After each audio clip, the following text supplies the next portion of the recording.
I'd like to request a moment of silence for the victims and their families, please.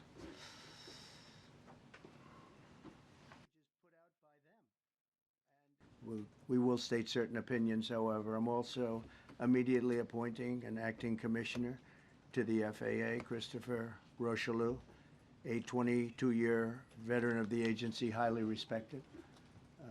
Christopher, thank you very much. Appreciate it. We must have only the highest standards for those who work in our aviation system. I changed the Obama standards from very mediocre at best to extraordinary. You remember that. Only the highest aptitude, they have to be the highest intellect and psychologically superior people were allowed to qualify for air traffic controllers.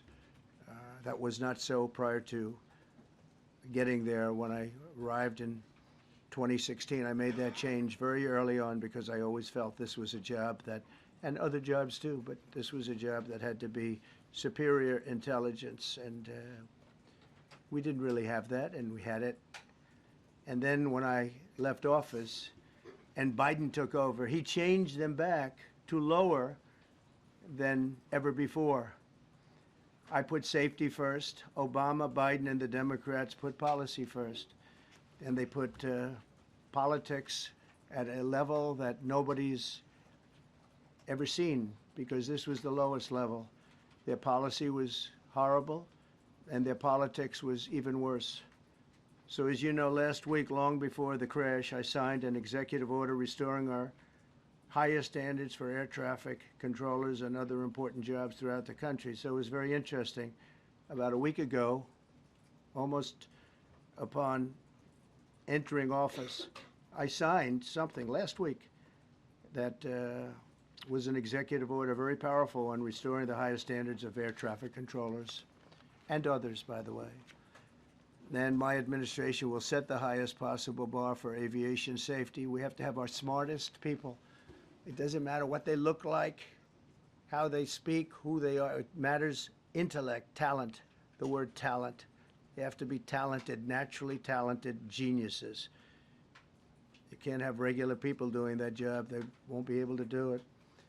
But we'll restore faith in American air travel. I'll have more to say about that. I do want to point out that various articles that appeared prior to my entering office, and here's one.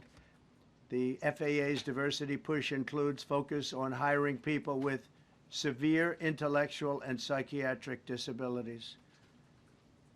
That is amazing.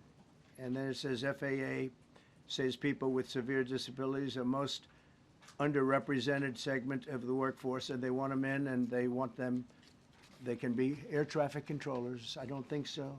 Saying this crash was somehow caused and the result of diversity hiring, and what evidence have you seen to support these claims? It just could have been. We have a high standard. We've had a much higher standard than anybody else.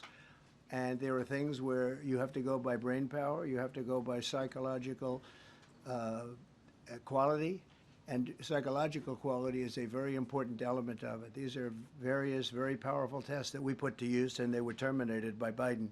And Biden went by a standard that's the exact opposite. So we don't know, but we do know that you had two planes at the same level. You had a helicopter and a plane. That shouldn't have happened. And we'll see. We're going to look into that, and we're going to see. But certainly for an air traffic controller, we want the brightest, the smartest, the sharpest. We want somebody that's psychologically superior, and that's what we're going to have. Yeah.